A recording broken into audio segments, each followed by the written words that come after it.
Alright everyone, welcome back to another video. And the last time we left off here, and now we're on here. It says, Belgium gives up the fight. May 28th, 1940.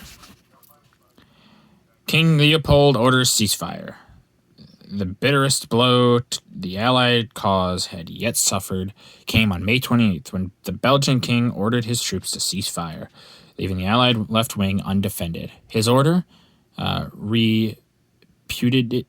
reputed by his cabinet as unconstitutional, was obeyed by the bulk of his troops. Above, the king, with his war minister, General Denys, is seen just after his surrender below. Belgian infantry, on their last day of their participation in the struggle, are running to take shelter from their bombardment.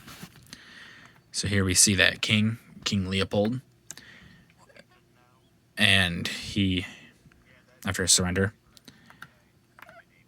and here is those troops running for cover, because obviously they don't want to get caught up in the bombing, which, from everything that they've seen, there is reason to believe that the Germans would just do it. So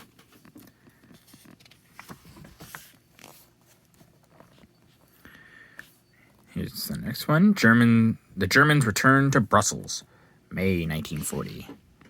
After 25 years, a company of German cyclists entered the capital during the occupation of Belgium. Despite King Leopold's surrender on May 28th, the Belgian cabinet and the parliament refused to accept the king's decision, and the Belgian soldiers continued to fight until the whole of the country was occupied early in June, bringing back memories of the days of 1914 to 1918. We have the German cyclists entering here.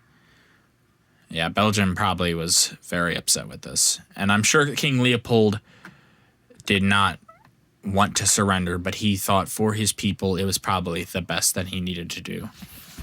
It says, a hospital train feels the fury of the no-no Germans. It says, Red Cross emblem bombed. A damaged Red Cross train, after it had been attacked by the German aircraft in the northern part of France, as the Allies were pushed back to the canal. This was only one of many incidents of the ruthless no-no-German violations of the Geneva Convention during the German drive across the continent.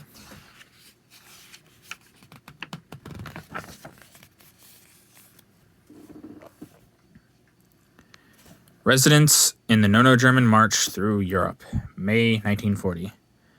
The chimney sweeps look on. Clad in their traditional garb, top hats perched on their heads, the sweeps got their bicycles to survey the incoming no-no-German troops into a Danish town. It was a rare sight for the no-no-German invaders to find any people in the streets and towns which they occupied on this mad plunge. Here we see them up there. It says, cautious invaders. German shock troopers enter a deserted village with their eyes peeled for sniper or even any civilians crossing their path in this village, which, like many others, had been abandoned.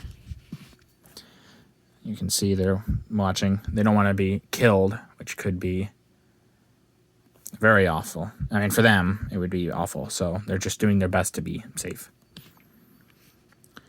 The Germans show the French all types of war, May 1940.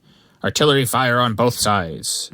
The familiar words of the French official communique are here illustrated for the no-no-German side side of the front as their heavy railroad guns is shown in action on the Western Front. Here we see one of their big railroad guns just blowing somebody away, I'm sure. And then here is a pillbox falls on the Maginot Line. A no-no-German soldier photographed in the act of throwing a hand grenade through the gun opening of a French pillbox near the Maginot Line.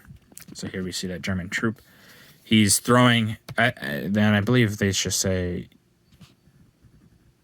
it says he's shown in the act of it, but more than likely, it's not actually the act of it. It is the